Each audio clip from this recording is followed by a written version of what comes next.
All right.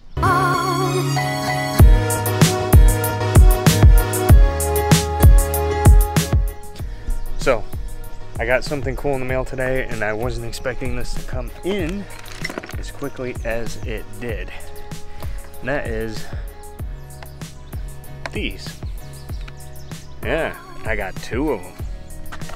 Now, those are for the reduced reach foot control kit. We're gonna try and do this really quick because I only got about another hour of daylight. But from what it looks like, it is going to be 1, 2, 4 bolts to take it off. We're gonna reuse those, and then 4 more bolts for the new brackets to sit on the bike. And that's actually gonna bring everything about 2 inches closer, supposedly. I wasn't sure how it was gonna move them, if it was just gonna move them 2 inches backwards. But it appears it's going to be not horizontal towards the back of the bike. It's actually going to be diagonal, so it's going to be roughly a 45-degree angle closer to me, about 2 inches. So people with short legs like me won't have so much of a problem, and maybe my leg will be less hot when I'm sitting in traffic, because my leg will be closer, so I'll be able to kind of scooch out a little bit. We'll see though. Let's get to it. Alright. First things first, I gotta take these 2 bolts out. And that is, what is this? 8 millimeters?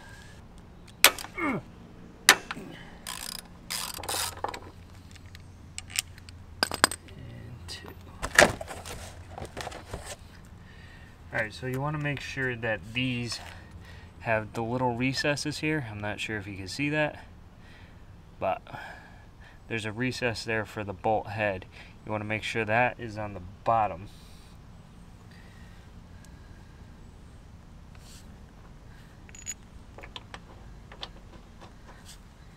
So that'll mount up just like that.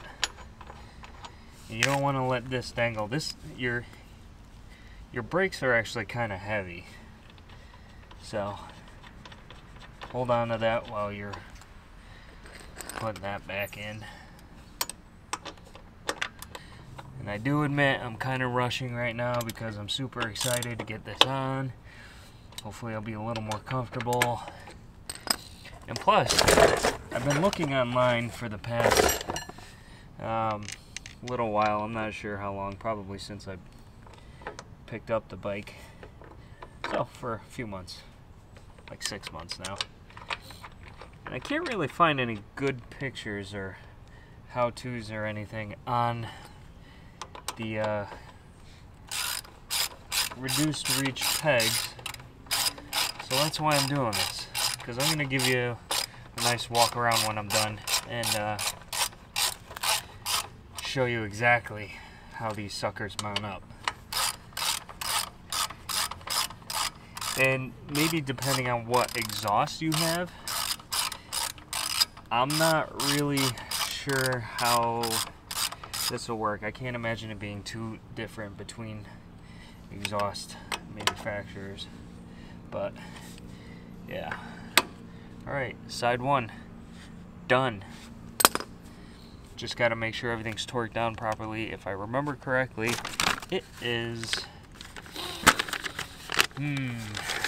let's see, 35 plus or minus 4 foot-pounds. So I'll torque that down afterwards. I'm just going to get everything on now and snugged up, and I'm going to have to adjust, the throw and angles and everything, especially on the shifts, because I got a new shift rod. Alright, side 2. Side 2, a little more in depth. Not a whole lot, because now we have the shift linkage to deal with. What am I going to start with? I'm probably going to take off the linkage, because that seems like it would make sense. So let's do that. Colored.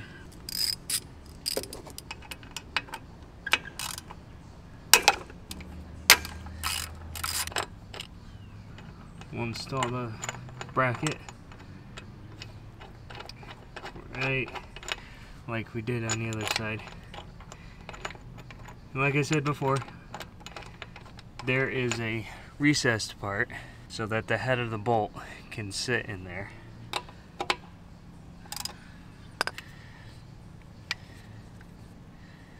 the peg back on. I don't know why I'm having such a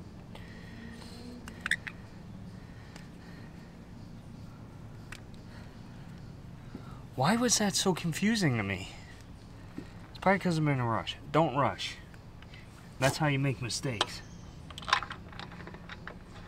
It's one of those do as I say, not as I do kind of things, right? But honestly, this is so easy. And mind you, I only read the directions once when I got the package in. It's only 8 bolts, and things really only go on one way, so it's really not a whole lot to worry about. So now there's bolts like that one that just fell out. There's 2 bolts, and there's lock nuts on there. And you got to take these linkages off, the Heim joints. Those are going to go on the new shift rod, which, as you can see, is quite a bit shorter. It's actually the same width as the inside there. But, yeah. So let's get those off.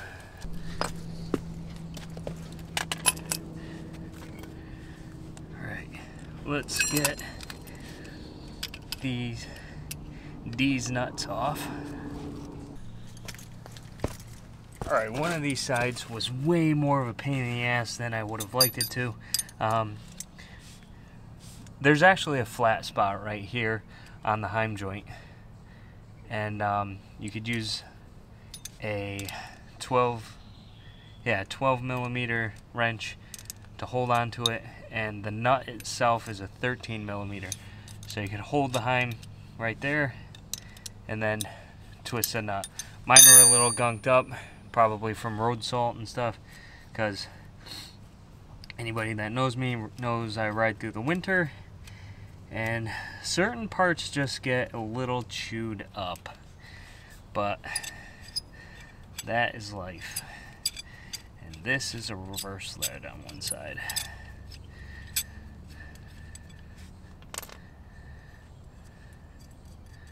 So the rod is reverse threaded on one side, regular threads on the other side. That's so you can twist this whole rod, and when you twist it, the nuts will basically both move outwards or both move inwards. So if they were both regular threads, all they would do is just move the position of the rod without actually changing the length, if that makes sense. But yeah, and this is probably the most pain in the arse part so far. Now you got to put the nuts back on. Now these the shift rod, the shift rod, why am I having so much trouble with this side? Got it on. Now the length, they want you to, you know, a good starting point is well, they want eye to eye, blah blah blah, center to center distance 357 millimeters, or 14 1/16 of an inch from the center of the eye right in here, center to center. So let's get these on, and then we will measure that, and then we can adjust, or I can adjust to my liking. Oh, the other important note too is what you want to make sure you do is you have the same amount of thread on both sides. You want it to grab the same amount, so you have the same amount of adjustment on either end. So count the amount of times you turn it. I'm not going to count this on camera. I got both of the heim joints on there the same amount of turns. So, oh my god, these mosquitoes, Jesus. I'm going to go inside and I'm not going to have any blood left in me. I can tell already. I'm going to put some blue Loctite on these because shifting is important. We don't want that linkage falling off. I'll stick that in there.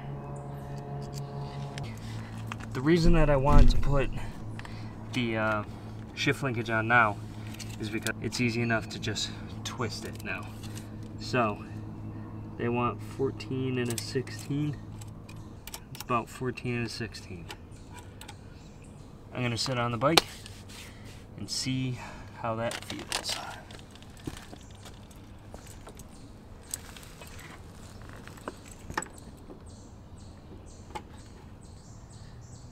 Now, if I were smart, I would put my riding boots on so I get the proper adjustment. I'm gonna do that, but first I'm actually gonna torque down all of the all these bolts, the mount bolts.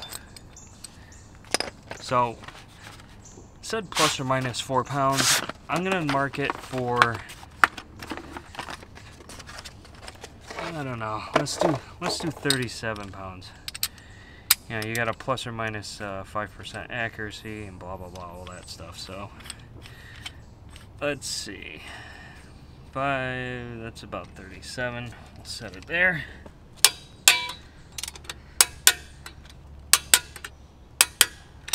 Let's get the other side. All right, so that is it for the install. That's about as easy as it gets. I'm gonna get my riding shoes on, and I'm probably gonna go out for a ride and just make sure that everything is where I want it to be. Just little adjustments. I'm gonna have to spend a little bit of time with it, just like anything else that I put on the bike. But I said I was gonna show you a walk around and show you the difference, because that's not something that I found online to, you know, compare to anything. So here it is. Alright, so if you look here, there's a bracket. This is the actual peg itself. This is the whole assembly. That's the whole thing that's moving. Down here is a new mount point. So it moved it up diagonally about 2 inches. A little difficult to see, I know. But more importantly than that is it kicks it out, I don't know, about 1 inch. So it moves it out and up. Now, I was saying before, your exhaust might affect this, and that's because of where it moves it. So it moves it pretty damn close to your exhaust. Now, my exhaust, if you haven't seen my other videos, this is the Victory 2-in-1 stage 2 exhaust. So it's from Polaris. So I'm sure they took into mind when they designed it and everything that that wouldn't happen. It looks like they did. And see, in the stock location, my leg would be right here, and my leg would be a little closer, my thigh would be a little closer to here, when I'm sitting in traffic. But I think now, because I'm up higher, I can put my foot out a little farther and I'll have a little bit more of a gap, so I won't be dying in traffic. I'll show you the other side too. So, you know, same thing, moves it out about an inch and moves it up diagonally. So instead of it moving just backwards, straight back, bringing your feet closer to you that way, it's bringing it up and back, so that, you know, people like me that have a shorter inseam can, I don't know, it's just gonna be more comfortable. I sat on it for like a second. You already saw that. That's the first time that I sat on it, and it seems like it's gonna be more comfortable. But I'm gonna have to go in. I'm gonna put my riding shoes on because the bugs are coming out, and I'm pretty sure they're trying to bore a hole into my brain right now. So they're, oh God, and they're mosquitoes. So I gotta go before I get anemic from blood loss or something. All right, I'm gonna show you on the bike probably this weekend, because it's supposed to suck out until Saturday, and today's only, what is today? Damn, today's Wednesday. It's not gonna matter for you guys because it's only gonna be a second, but I'm gonna show you riding, and I'm gonna let you know my review then. I'll see you in a second. Alright guys, so I know I said I was gonna do a quick first impressions on the reduced reach brackets for the Octane.